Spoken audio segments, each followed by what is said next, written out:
The small town was waking up slowly. The streets filled with the usual sound of morning cars passing by, shopkeepers opening their doors, and the smell of fresh coffee drifting from the diner on the corner. People hurried along the sidewalks, carrying bags, reading newspapers, or chatting with friends. No one noticed the man who walked quietly among them, keeping his head low and his step steady. He didn't draw attention to himself. His clothes were worn and patched in places, his boots old and dusty from too many miles. His face was weathered, carrying lines that spoke of years of struggle, hardship, and battles fought far from this peaceful town. He carried a small bag, slung over his shoulder, the kind that looked too light for someone who had once owned much but lost nearly everything to the people who passed him. He was just another homeless man. Another shadow on the street, someone to avoid eye contact with, someone whose story they would never stop to ask about. Some glanced at him briefly, then quickly turned away, pretending not to notice. Others gave him that look, a mixture of pity and suspicion, as if homelessness was a crime. But he didn't mind. He had grown used to it. The man moved slowly, not because he was weak, but because he carried something heavier than his bag. He carried memories. He carried the weight of years and places most people could not even imagine. Places where the air smelled of gunpowder, where every sunrise was uncertain, and where silence could mean safety or sudden danger. He had been a soldier, not just any soldier, but one of the best. Once, he had been known as one of the deadliest Green Beret snipers in history. A man whose name carried respect and fear on the battlefield. But here, in this quiet town, no one knew him. To them, he was invisible. The diner on the corner caught his eye. Through the glass windows, he could see families eating pancakes, a group of workers laughing over coffee, and a waitress moving quickly between tables with a smile. The warmth inside stood in sharp contrast to the chill he felt standing outside. He hesitated for a moment, pulling out a few crumpled bills from his pocket. It wasn't much, just enough for a cup of coffee. Pushing the door open, he stepped. Inside, the bell above the door jingled softly, and a few heads turned. For a second, the laughter and chatter paused as people noticed him. His clothes, his tired face, his bag, they all told a story no one cared to ask about. But soon, the noise picked up again, and life in the diner continued. He chose a booth in the corner, the kind where he could sit with his back against the wall. Old habits never die, especially for a man trained to survive. From there, he could see everything: the entrance, the people, the officers parked across the street through the window. His eyes, though wary, were sharp. They missed nothing. The waitress came over with a polite smile, though her eyes flickered with curiosity. "Just coffee?" she asked kindly. He nodded. "Just coffee. Black." His voice was deep but quiet, the kind that carried calmness and command without effort. As he waited, he placed his bag beside him and stared out the window. The town looked peaceful, but peace had always been a strange word to him. He had fought for it, bled for it, lost brothers for it. And yet, here he was, sitting alone, treated as though he didn't belong. The irony wasn't lost on him. When the waitress placed the steaming cup on the table, he gave her a nod of thanks. She lingered for a moment, as if wanting to ask his story, but then hurried back to her other customers. He wrapped his hands around the cup, letting its warmth seep into his cold fingers. For a brief moment, it felt comforting. But peace never lasted long for him. Across the street, the two officers sitting in their patrol car noticed him.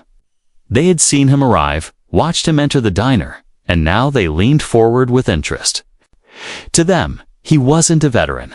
He wasn't a hero. He was just another homeless man taking up space where he didn't belong. The man in the booth felt their eyes on him. But he didn't move. He took a slow sip of coffee, calm and unshaken. He had been stared at before, threatened before, even hunted before. Two officers with arrogance in their eyes didn't scare him, but he also knew what usually came next. To the rest of the diner, he was still invisible. Just a quiet figure in the corner, sipping coffee, blending into the shadows. But soon, very soon, he would no longer be invisible. His past, his strength, and his true identity would come crashing into the present in a way that would leave everyone stunned for now. Though, he was just the man in the shadows, watching, waiting, silent. Asterisk, asterisk. The man sat quietly in the corner booth, sipping his black coffee as if it were the only warmth he had left in the world. He didn't fidget. He didn't look around nervously like others in his position might. Instead, he sat steady, his posture upright, his eyes calm, watching the world around him with quiet observation. To most people, he looked invisible, just another drifter passing through town. But across the street, inside the parked police cruiser, two officers had been watching him from the moment he arrived. "Look at him," the younger officer said, leaning forward, his elbow pressed against the steering wheel. "Another one of those street rats. Is probably looking for trouble, or worse, looking to beg inside the diner." The older officer smirked, his fingers tapping against the dashboard. "Yeah, they're all the same. Never worked a day in their lives, always blaming the world for their problems. Watch he'll cause a scene." The younger one chuckled, but his tone was sharp. "Let's make sure he doesn't." They opened the car doors, their boots hitting the pavement with the sound of authority. People on the sidewalk instinctively stepped aside. The badges on their uniforms gleamed under the sunlight, and the weight of their presence carried through the street. They walked side by side toward the diner, their hands resting casually near their belts. Not out of need, but out of habit, a silent show of power. Inside, the bell above the diner door jingled as they stepped in. The chatter dipped for a moment, customers glancing up, then quickly returning to their plates. Everyone in town was used to these officers, used to their swagger, used to the way they carried themselves like kings in uniforms. The homeless man, however, didn't move. He continued sipping his coffee, his face calm, his eyes fixed on the table. He had felt their eyes on him long before they entered. Old instincts sharpened his senses. He knew trouble when it walked in. The taller officer led the way, his smirk widening as he spotted the man in the corner booth. He made his way over, his partner close behind. The waitress, sensing where they were headed, froze in place, her tray trembling in her hands. She had seen this before, how these two treated people they thought were beneath them. Stopping at the booth, the taller officer leaned against the table, his shadow falling over the man's coffee cup. Well, he said mockingly, "What do we have here?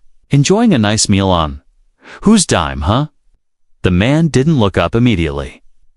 He set his cup down slowly, his hand steady, then lifted his gaze.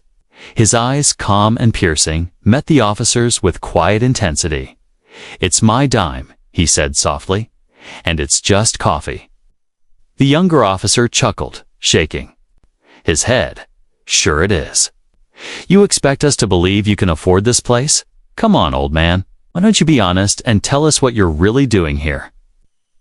The man said nothing, only leaned back slightly in his seat. He wasn't intimidated. If anything, his silence made the officers more restless. The taller one grabbed the man's worn bag from the booth beside him and dropped it onto the table with a loud thud. Some of its contents spilled out: a small notebook, a tattered shirt, a worn photograph folded at the corners. The officer picked up the notebook and flipped through it with mocking laughter. "What's this? Scribbles? Plans to rob a store? Or just your crazy ramblings?" The diner grew quiet. Conversations halted. Forks paused in midair. Eyes turned toward the corner booth, the tension spreading like wildfire. The younger officer leaned closer, his voice low but cutting. "You don't belong here. People come here to eat, not to look at the likes of you." So tell me, are you going to leave quietly, or are we going to have to help you out? The man finally spoke, his voice steady and deep. I'm not disturbing anyone. I bought my coffee. I'm just sitting here, like everyone else. But his calmness only angered them more. The taller officer smirked, dropping the notebook back onto the table. You think you can talk to us like you're equal? You? Think just because you bought a coffee, you're the same as the rest of us? Let me tell you something, you're nothing but a homeless nobody. And in this town, nobodies don't get to sit around like they matter. Gasps rippled through the diner. People exchanged uneasy glances, some shifting in their seats. Young? Man in the corner quietly lifted his phone, hitting record. The screen glowing as he captured the scene unfolding. The veteran's eyes darkened, though his voice remained calm. Respect, he said quietly. That's all any man deserves. Doesn't matter if he has a house, a car, or money in his pocket. Respect is free. The younger officer barked out a laugh. Respect? You think you've earned that? Look at you. You're sitting here in rags, smelling like the streets, and you expect us to treat you with respect? He sneered and leaned closer. What have you ever done to deserve it? For a brief moment, the man said nothing. He just looked at the officer, his gaze steady, unblinking, like he was measuring something far deeper than appearances. Then he spoke, his tone sharper now. More than you will ever know. The words hung in the air like thunder. The diner went silent again. Even the clatter of dishes from the kitchen stopped. The waitress's eyes filled with fear. Sensing the storm that was about to break, the taller officer straightened, his smirk faltering for just a second. But he quickly covered it with arrogance, pointing his finger at the man. Don't get smart with us. You think you can sit here and act like you're better than us? You're nothing, and we'll prove it. The veteran didn't flinch. He sat tall, his posture stronger now, his presence filling the booth. Be careful, he said quietly, his voice low but commanding. You don't know who you're talking to. The officers laughed loudly, their voices echoing through the diner. To them, his words were nothing but empty pride from a man with nothing left. But to the crowd watching, there was something in his tone, something in his steady eyes, that hinted at a truth the officers were too blind to see. And soon, that truth would come crashing down on them harder than they could ever imagine. The diner was no longer filled with the comfortable hum of morning chatter. Instead, it was wrapped in a heavy silence, broken only by the low, taunting voices of the two officers. Customers sat frozen at their tables, some pretending to sip their coffee while sneaking anxious glances at the corner booth. Phones had begun to lift discreetly into the air, recording what everyone instinctively knew could turn ugly. The taller officer leaned closer, his presence filling the space between him and the veteran. He wanted everyone to see who was in charge. To make it clear that the man sitting quietly with his cup of coffee was not welcome. He smirked, his voice loud enough to echo across the diner. Look at this guy, he said, pointing down at the veteran's bag. Carries around scraps and junk like it means something. Probably thinks he's important, but he's just another bum wasting space. The younger officer snorted with laughter and pulled the bag fully onto the table. He unzipped it without asking, emptying its contents onto the wood in front of everyone. A shirt with frayed edges, a pair of socks rolled tightly together, a small canteen, and a folded photograph tumbled out. The photo slid to the edge of the table and landed face up on the floor. The waitress, standing near the counter, gasped softly. She recognized what was in that picture. A young man in uniform, standing proudly with his brothers in arms, their faces hardened but alive, their arms slung over each other's shoulders like family. The younger officer picked it up before she could move. He glanced at it and smirked. Oh, would you look at this? Some old picture from decades ago? You holding a toy gun, old man?" Playing dress up. He held it up for the entire diner to see. "Ladies and gentlemen, here's our coffee drinker, a war hero in his imagination." The veteran didn't move. His hands rested calmly on the table, but his eyes, those sharp, steady eyes, followed the officer's every move. His silence was not weakness. It was control, though the officers were too blind to see it. The taller officer tossed the man's shirt aside, letting it fall to the floor. "Disgusting. Look at this garbage. How long's it been since you've had a real shower? You sit here in the same room as decent people, and you expect us to believe you belong here?" His voice grew louder with every word, each one aimed not just at the man, but at the crowd. As though he wanted them to laugh, to agree, to shame the veteran with him. But the laughter he expected never came. The crowd's faces remained tense, their expressions uneasy. Some people shifted uncomfortably, others whispered to each other. The young man at the back kept recording, his hands trembling as he realized he was capturing more than just an argument. He was capturing injustice, unfolding in real time. The younger officer, frustrated by the silence, sneered. "Why don't you say something? Huh? Too proud? Or too scared?" He leaned in closer, his voice a sharp whisper now. "You don't belong here. You never did. People like you, you're nothing." The words hung heavy in the air.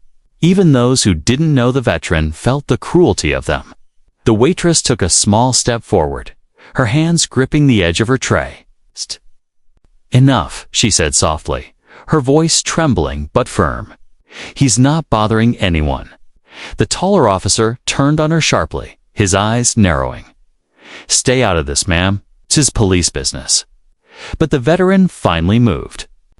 Slowly, deliberately, he reached out and took back the photograph from the officer's hand. He brushed the edge of the paper gently, his calloused fingers treating it like treasure. Then he looked up, his gaze sweeping the room before settling on the two men towering over him. "You think this picture is a joke?" His voice was calm, but deeper now, carrying strength. "That's me.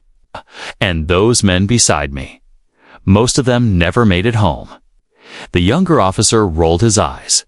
"Yeah, sure. Every guy on the streets got some story about being a soldier, a hero. Next. You'll tell us you saved the world." The veteran leaned forward slightly, his eyes locking with the officer's. "I didn't save the world," he said quietly. "But I saved lives, and I've buried more brothers than you could count." His words struck a chord. The diner fell. Silent again, the tension now different. The customers could feel the truth in his voice, the weight of it. Even the waitress felt tears sting her eyes. But the officers, unwilling to back down, laughed loudly to cover their unease. The taller one slammed his hand on the table. "You hear yourself talking big like you're somebody. Look around you. You're sitting here with nothing. If you were such a great soldier, why are you here now? Why are you nothing but a homeless man drinking coffee you can barely afford?" The insult cut deeper than the man's uniformed tormentors could ever know. But the veteran didn't break. He didn't lash out. He simply straightened in his seat, his posture strong and commanding. The kind of posture only soldiers carried. His silence spoke volumes. The younger officer smirked, mistaking that silence for weakness. He turned back toward the crowd, trying, once more, to draw them in. "See, folks, he's got nothing to say. Just another washed-up has-been with stories that don't mean a thing." But this time, the silence in the diner was not one of agreement. It was one of judgment not on the man in the booth, but on the two officers who couldn't see past their arrogance. People shifted, their phones raised higher, their faces harder. A murmur of disapproval rippled through the room. Soft at first, but growing stronger. The waitress stepped forward again, her voice firmer now. "Leave him alone," she said clearly. He hasn't done anything to deserve this. The taller officer turned to her, his face red with irritation. I said, "Stay out of it." But even as he snapped, he knew something had shifted. The power he thought he held over the room wasn't there anymore. The crowd wasn't laughing with him. They weren't supporting him. They were watching him, judging him, and siding with the quiet man in the corner. And that man, still calm, still unshaken, finally spoke again, his voice carrying a quiet warning. "You've said enough. Be careful what comes next, because once you cross a line, there's no going back." The officers laughed once more, brushing off his words, but deep down, a flicker of unease stirred in their chests. They had no idea who they were mocking, no idea the kind of storm they were walking into. But soon they would, very soon. They would realize the man they tried to humiliate was far more than he seemed. The diner felt heavier now, as though the very air had thickened. Every eye was on the corner booth, where the two officers loomed over the homeless man, their arrogance filling the room like smoke. Yet the man remained seated, steady as stone, his calm gaze fixed on them. He didn't flinch when they insulted him. He didn't bend when they mocked his possessions. He simply sat there, unshaken, sipping his coffee as though their words were no more than background noise. The younger officer, frustrated by his calm, leaned down until his face was just inches from the man's. His breath reeked of arrogance as he sneered, "What's wrong, old man? Cat got your tongue? Or do you just not have anything to say because we're right? You don't belong here." The veteran's eyes narrowed slightly, but his voice was quiet, steady, almost too soft for the room to hear. "Be careful," he said. "Words carry weight. You don't know who you're talking to." The taller officer barked out a laugh, throwing his head back as though the warning were a comedy show. "Oh, I think we know exactly who we're talking to. A nobody. A drifter. A man who wasted his life and now expects the rest of us to feel sorry for him." The words were cruel, sharpened like knives, meant to slice through whatever dignity the veteran had left. But the man didn't break. He leaned back in his booth, folded his hands slowly on the table, and spoke with a calmness that silenced even the laughter. "You see an old man," he said softly. "You see dirty clothes, a small bag, and a life that looks empty. But what you don't see is the cost. You don't see the battles fought so you could stand here so sure of yourselves. You don't see the nights spent awake, listening for enemies in the dark. You don't see the men I carried off battlefields, their blood on my hands because I promised to bring them home. You don't see the weight of ghosts that follow me wherever I go." The diner grew still, every sound swallowed by his words. Even the clinking of dishes in the kitchen stopped, as though the cooks themselves had paused to listen. His eyes locked with the younger officers. "Be careful what you say to a man like me. I've lived through storms you couldn't imagine, and I don't need to raise my voice to be heard." The officer's smirk faltered for just a second. Something in the man's tone, steady, low, but commanding, stirred a flicker of unease in his chest.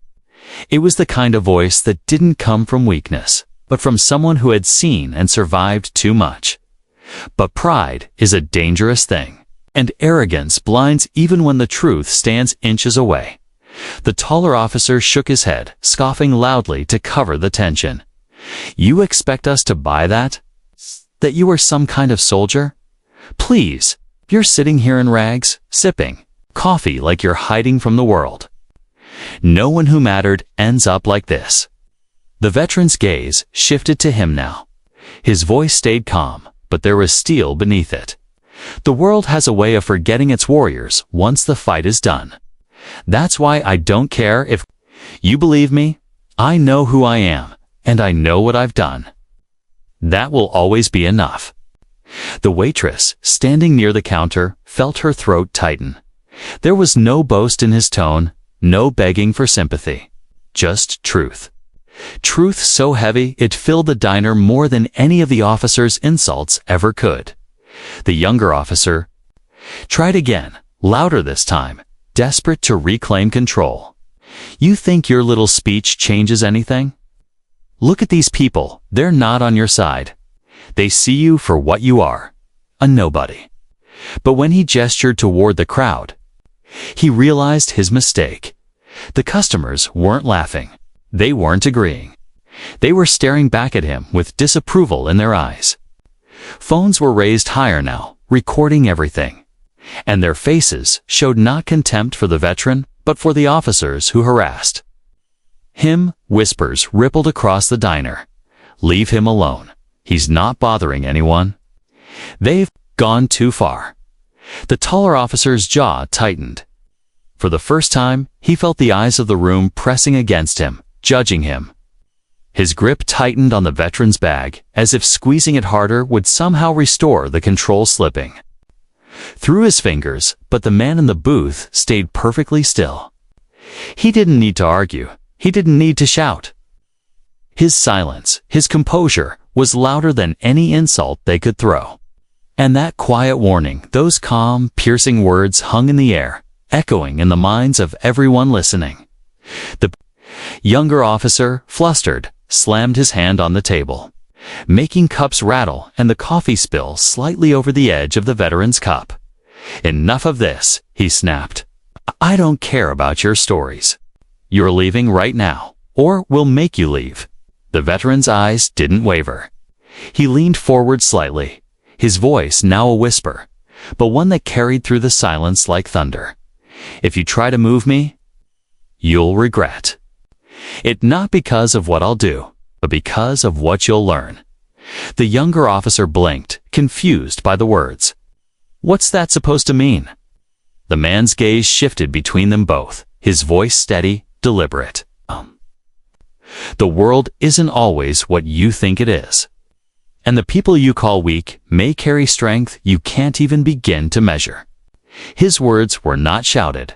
They weren't threats, but they carried a weight that shook the officers more than they cared to admit. For the first time, they felt it, a crack in their armor of arrogance, a chill creeping in where once there was only mockery. The crowd sat motionless, breathless, waiting. They could feel the shift, too. Something had changed in the air. The taller officer tried to laugh again, but it came out hollow. He glanced at his partner, hoping to see the same. Confidence reflected back. Instead, he saw uncertainty flickering in the younger man's eyes. The homeless man, the veteran, leaned back once more. His warning given, his calm restored. He lifted his coffee cup, sipped it slowly, and set it down with care. Then he spoke, just loud enough for the officers and everyone else to hear. You've mocked me. You've disrespected me. But remember, this truth always comes to light. And when it does, you'll wish you'd treated me differently. The diner was silent. Every person knew they had just witnessed more than a simple exchange. They had seen arrogance clash with dignity, cruelty meet quiet strength. And though the officers still stood over him, it no longer felt like they were in control. The power in the room had shifted, invisible but undeniable, and it was resting quietly in the hands of the man they thought was nothing. The air inside the diner had changed completely. What started as casual morning chatter had turned into tense silence, and that silence now buzzed with anticipation. Everyone could feel that something important was about to happen. The veteran sat calmly in the corner booth, his posture steady, his face unreadable. Across from him, the two officers stood with forced bravado, but their arrogance was beginning to crack. The taller officer tried to reassert control, raising his voice again. All right, enough of this.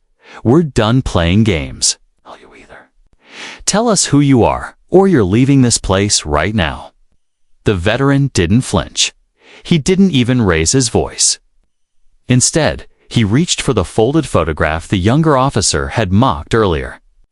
He held it between his fingers and looked at it for a long moment, almost as if speaking to the ghosts in the picture before addressing the living. Then, without looking up, he said, "You want to know who I am? Fine. I'll tell you. The diner." Leaned in. People at nearby tables stopped pretending to eat. The teenager holding his phone steadied his hand.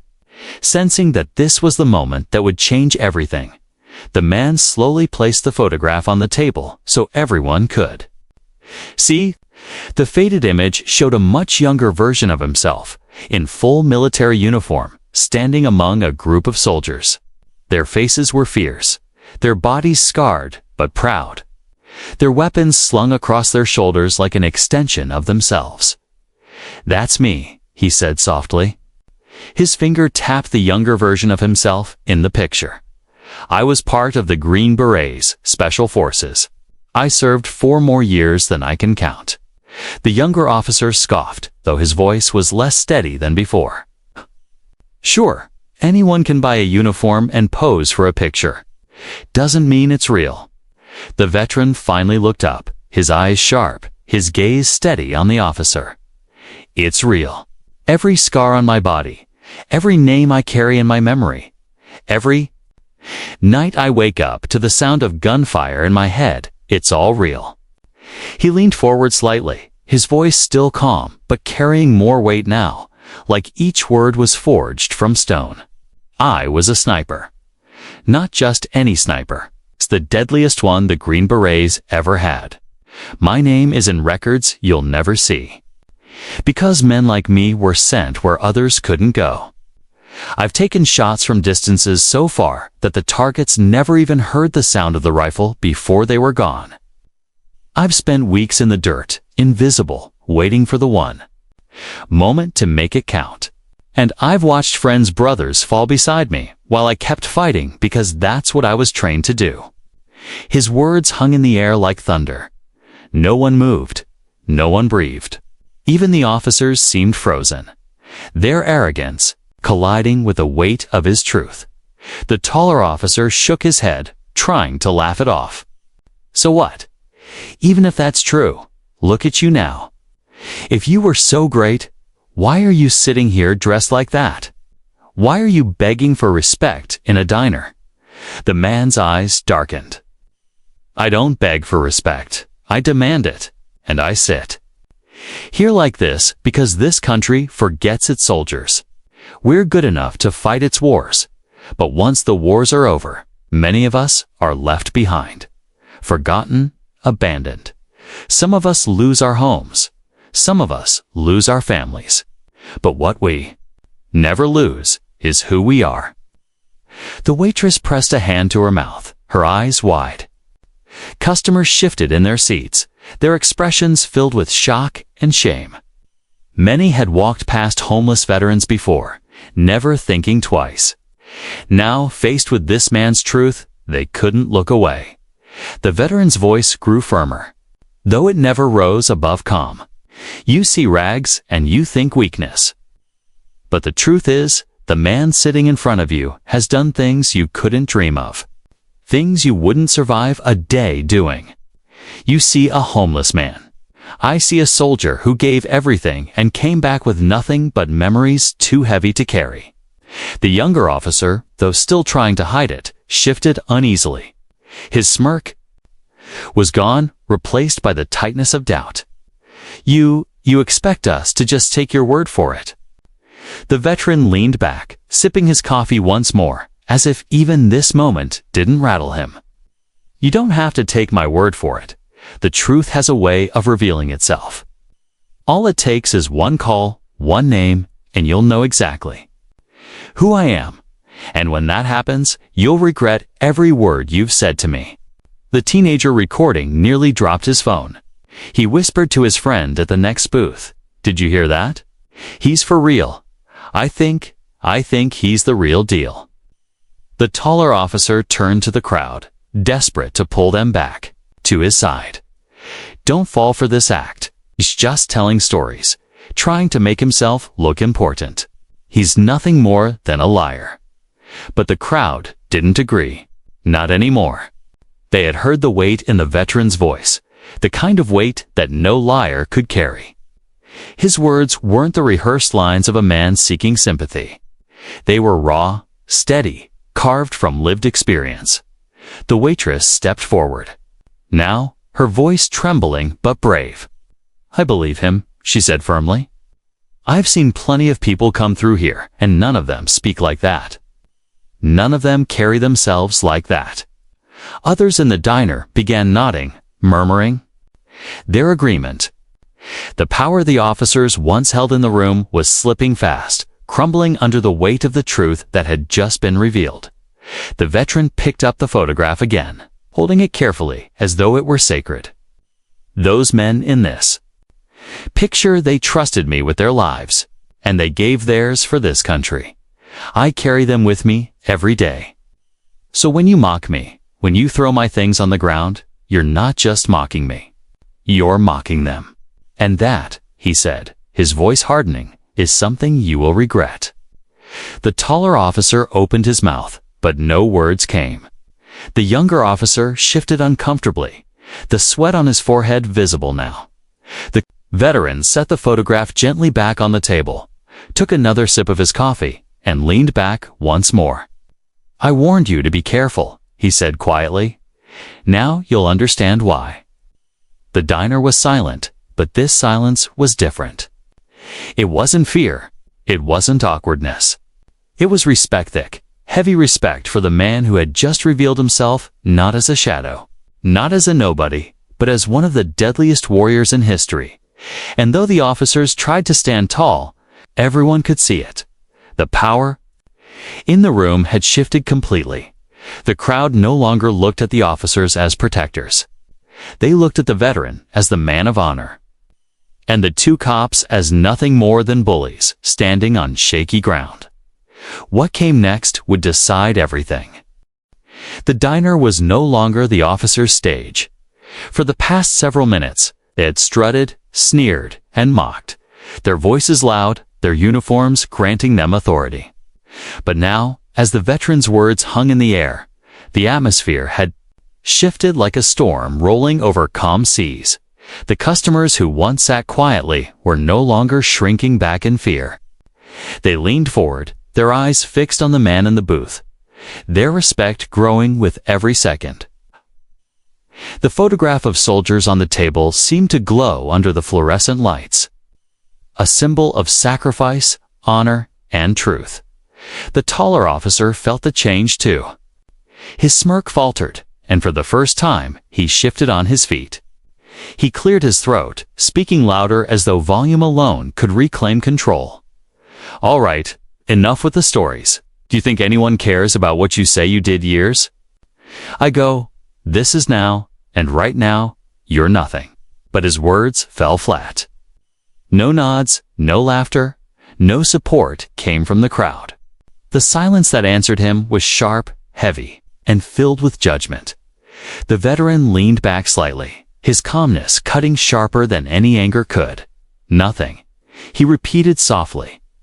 "You call me nothing because you see no house, no car, no wealth. But power isn't in what a man owns. It's in what he carries inside him. And I carry more than you could bear for a single day." His voice wasn't raised, yet every person in the diner heard it clearly. It was the voice of a leader, a commander, a man who had once guided others through the chaos of war. The younger officer's jaw tightened. His palms grew sweaty, but he tried to mask his unease with aggression. "Stop trying to play the hero. You're just a washed-up old man." The veteran's gaze turned toward him, steady and piercing. "Do I look like a man who needs to play hero?" His tone carried no arrogance, only unshakable truth. "I buried heroes. I fought beside them. And I lived to carry their names when they couldn't."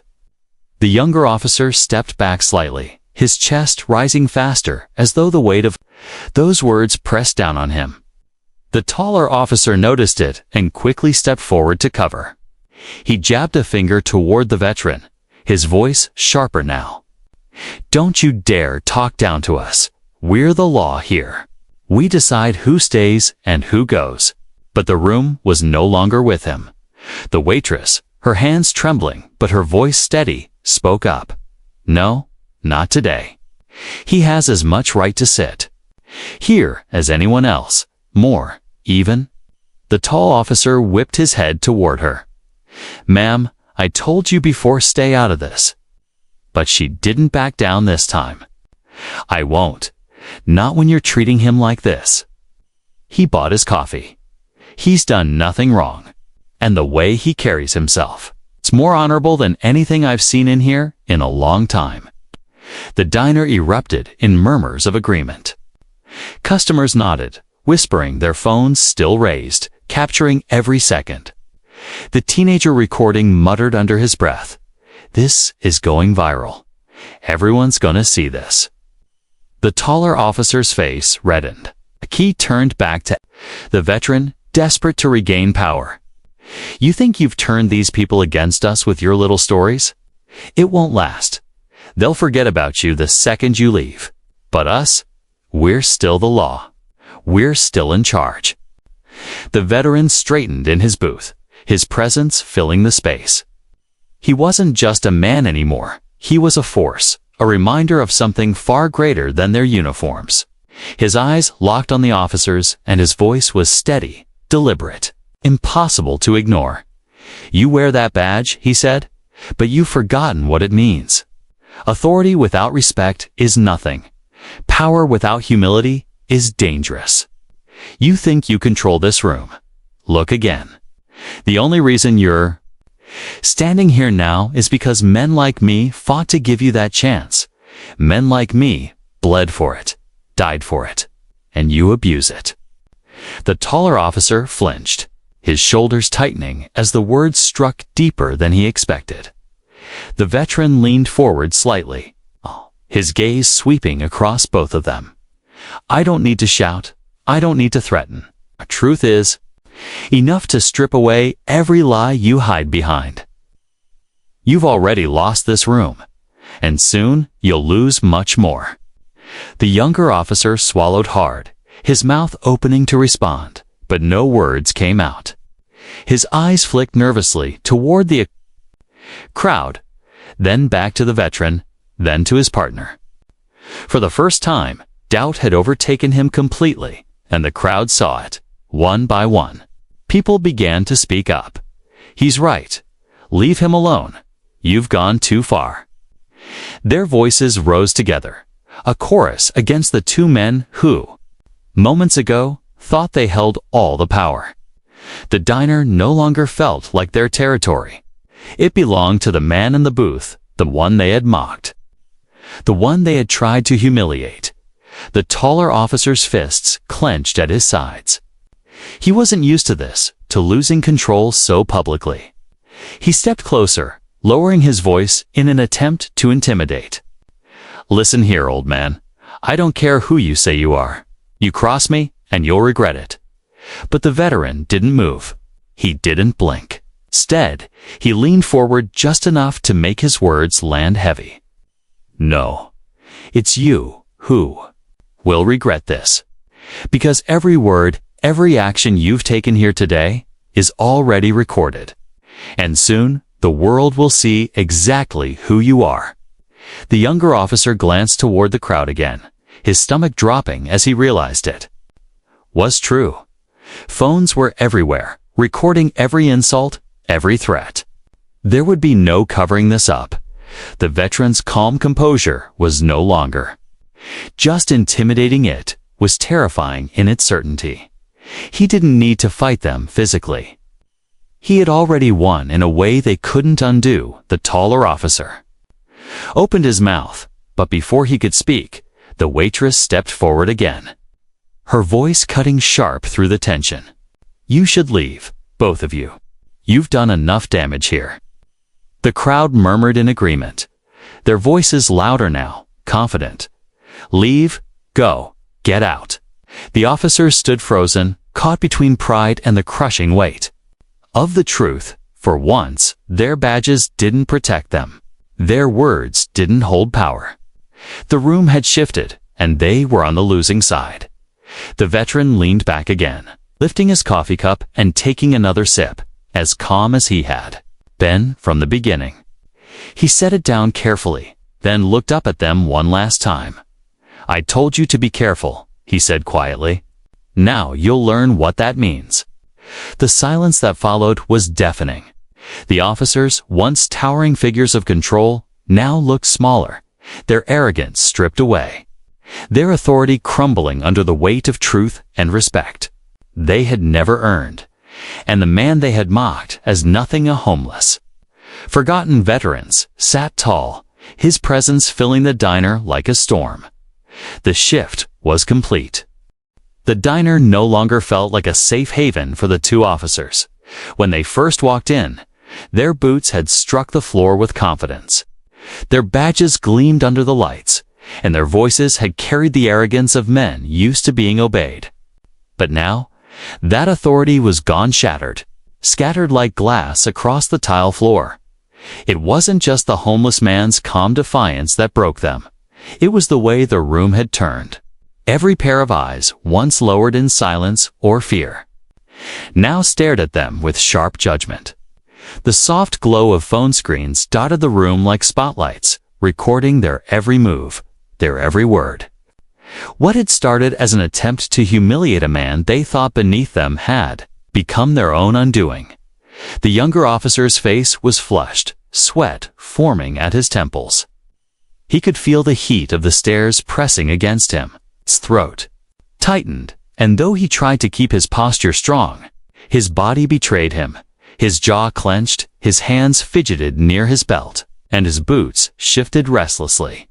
The taller officer, usually the more composed of the two, felt his own stomach twist. His smirk was long gone, replaced by a tight expression of barely contained panic.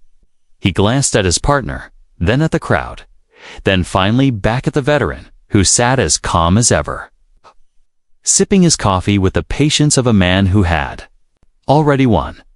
For the first time in years, the officers felt powerless. The waitress, emboldened by the shift in the room, crossed her arms and stepped closer. Her voice was steady, almost commanding.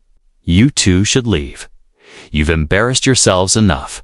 The taller officer snapped his head toward her, his pride screaming for one last attempt at control. "You don't tell us what to do. We're the law here." But his voice cracked slightly at the end, betraying the weakness creeping in. The veteran finally set down his cup and leaned forward. He didn't raise his voice. He didn't need to.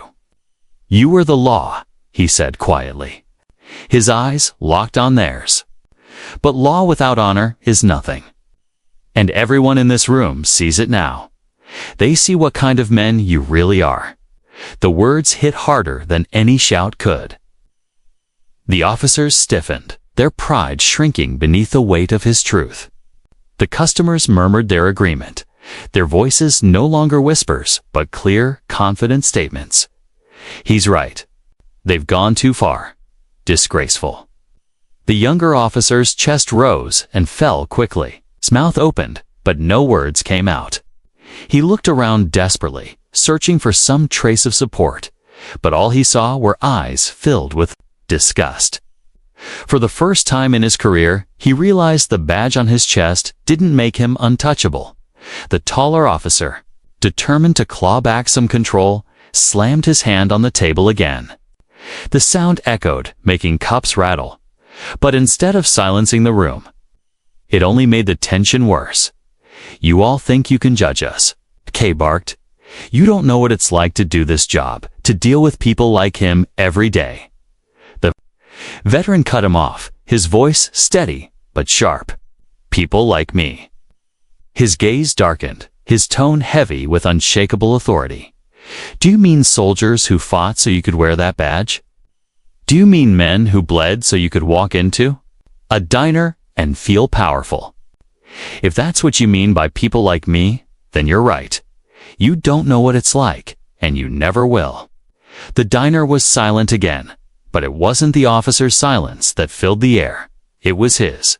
The silence of a man whose words carried more power than their threats, whose truth was undeniable. The younger officer's knees felt weak.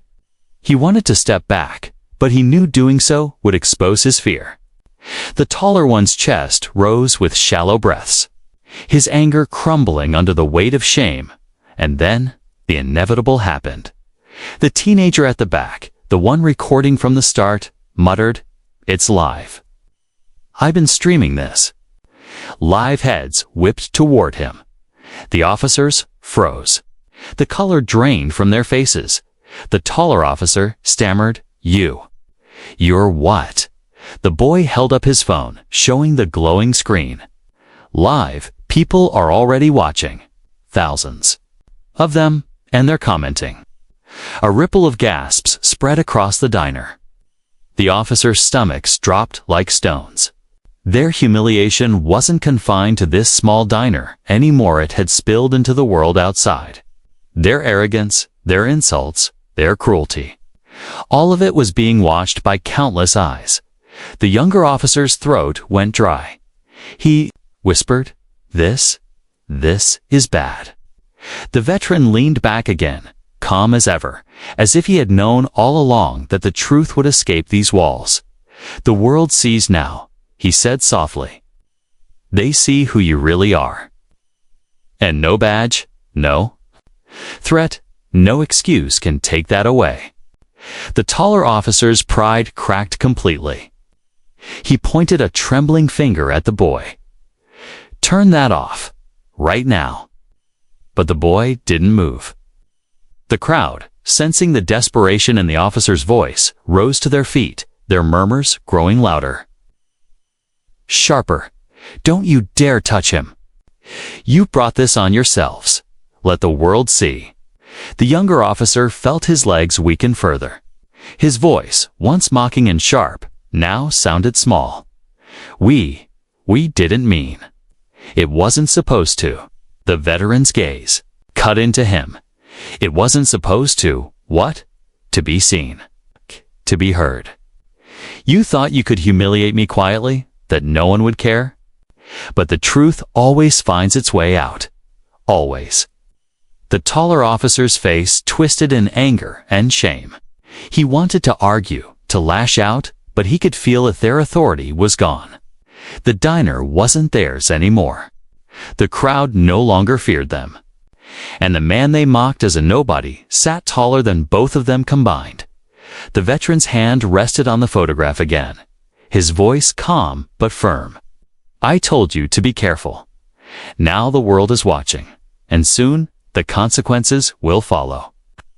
The younger officer's shoulders slumped. He felt exposed, stripped bare, his badge heavy on his chest. His mind raced with thoughts of what would happen when this video spread. Investigations, headlines, their names dragged through the mud. Careers ending in disgrace. The taller officer clenched his fists, his face red, his pride screaming for one last stand. But deep inside, even he knew the truth. They had already lost. The diner, once filled with laughter and chatter, was now a courtroom. The jury was the crowd. The evidence was the live stream. And the verdict was already written in their faces. The veteran, calm as ever, lifted his coffee cup for the last sip, as if sealing the moment. He placed it down gently and said only one more sentence. "Justice doesn't always come with a gavel. Sometimes it comes with truth." The officers stood frozen, their shock complete. Their power, their authority, their pride had all crumbled, and there was no way back. The diner was still. The smell of coffee and bacon lingered in the air, but no one tasted their meals anymore. Every person inside was frozen. Their eyes locked on the corner booth where history had just been rewritten. The two officers, once so confident, stood like statues, faces pale, jaws clenched, their authority crumbling around them. They could feel it slipping away, not just in the eyes of the diner's customers, but in the invisible weight of thousands of people now watching through the live stream. Every second ticked by like a hammer pounding nails into the coffin of their careers. The veteran, meanwhile, sat in the booth like a man untouched by the chaos. His hands rested calmly on the table, his posture steady, his face unreadable. He didn't need to gloat. He didn't need to raise his voice. His very presence, his quiet truth, had already won the battle. The taller officer finally broke the silence, his voice shaking despite his attempt at authority. "Turn those cameras off. All of you. Now." But no one moved. Phones stayed raised, their small red recording dots glowing like embers in the dark. A woman near the window spoke firmly. "We're not turning them off. The world deserves to see this." The younger officer rubbed the back of his neck nervously. His chest rose and fell too fast. This isn't fair," he muttered. "We didn't mean." The veteran finally looked up, his gaze sharp. "Didn't mean? You mocked me. You mocked every man in that photograph. You mocked sacrifice. You humiliated me because you thought I was powerless. And now you say you didn't mean it?" The officer's mouth snapped shut. He had no answer. The waitress, emboldened by the weight of the moment, walked closer. She didn't look at the veteran, though her respect for him was clear. She looked straight at the officers. "You should go, right now. You've embarrassed yourselves enough, and the longer you stand here, the worse it gets." The taller officers, fists clenched at his sides. His pride screamed to fight back, to reassert himself, but the tremor in his hands betrayed the fear that had finally taken root. He glanced at his partner, who looked defeated already. The younger officer wouldn't meet his eyes. His gaze was fixed on the floor, his shoulders slumped, the badge on his chest now feeling like a mark of shame rather than power. The crowd's voices grew louder. "Get out. You're done here. Leave him alone." It wasn't just a demand anymore, it was a sentence. The taller officer opened his mouth to argue. But before he could, the veteran spoke again. His voice was calm, quiet, but it cut through the noise like a blade. "You think this ends when you walk out of here? It doesn't. The world is already watching. Every word you said, every action you took, it's all out there now. You can't erase it. You can't undo it. And soon, the consequences will find you." The taller officer's face turned red, but his eyes wavered. He felt the weight of the cameras, the judgment of the crowd, the certainty in the veteran's words. For the first time in his career, he realized his uniform could not shield him from accountability. The veteran leaned forward, his gaze steady, his voice like iron. "The difference between you and me is simple.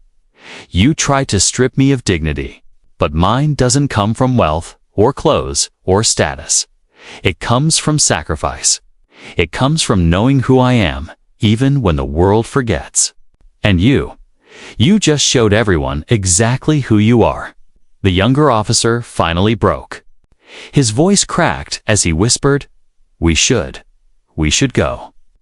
The taller one hesitated, but the weight of the moment pressed down on him too heavily. He turned abruptly, muttering under his breath, and stormed toward the door. His partner followed quickly, his face pale and his steps hurried. The diner erupted not in cheers, but in a heavy sigh of relief. The officers were gone. Their voices, once loud and commanding, were silenced. The room belonged to the veteran now. The waitress rushed to the booth, her eyes wet with unshed tears. She bent slightly, her voice filled with respect. "Sir, I'm so sorry you went through that. You didn't deserve any of it." The veteran gave her a small nod, his face calm but tired. "You don't need to apologize. You showed courage when it mattered. That's more than most." The teenager with the live stream stepped closer, his phone still pointed at the man. "Sir, they're calling you a hero online. Thousands are watching. The comments are flooding. People want to know your name."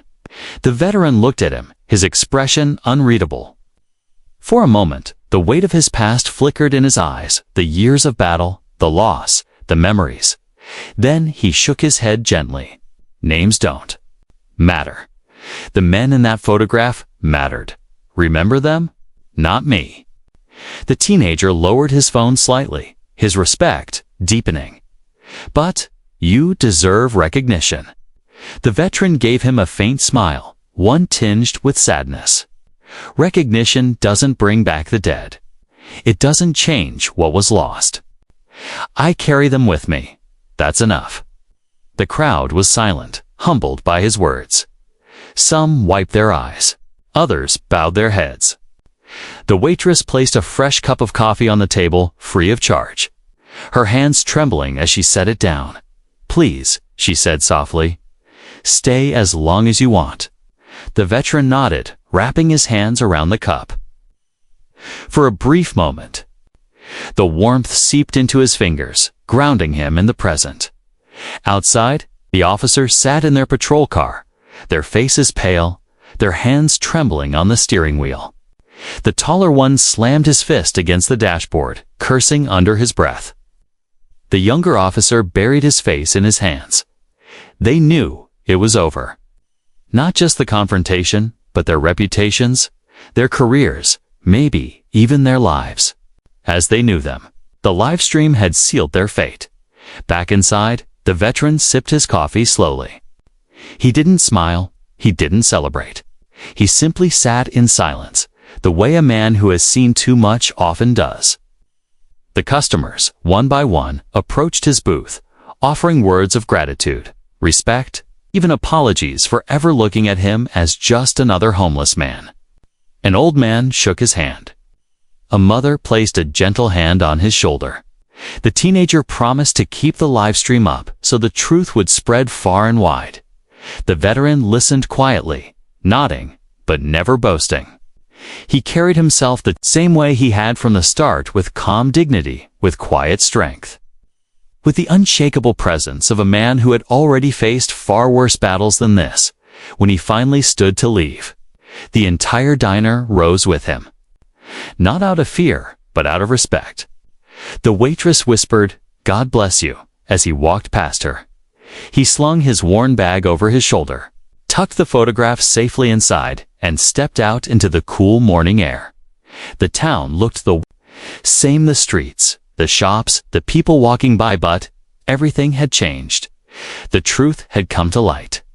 The powerful had been humbled, and the man they mocked as nothing had shown them all what true strength really was. He walked down the street slowly, his boots scuffing against the pavement. To anyone passing by, he was still just a shadow, just another weary man wandering the town. But to those in the diner, and to the thousands now watching online, he was something more. He was dignity. He was sacrifice. He was truth. And though he carried the weight of ghosts on his shoulders, he walked away taller than he had in years. Behind him, the officer's downfall had already begun. Ahead of him, the world remained uncertain. But in that moment, the veteran knew one thing. With clarity, he hadn't just survived another battle. He had won.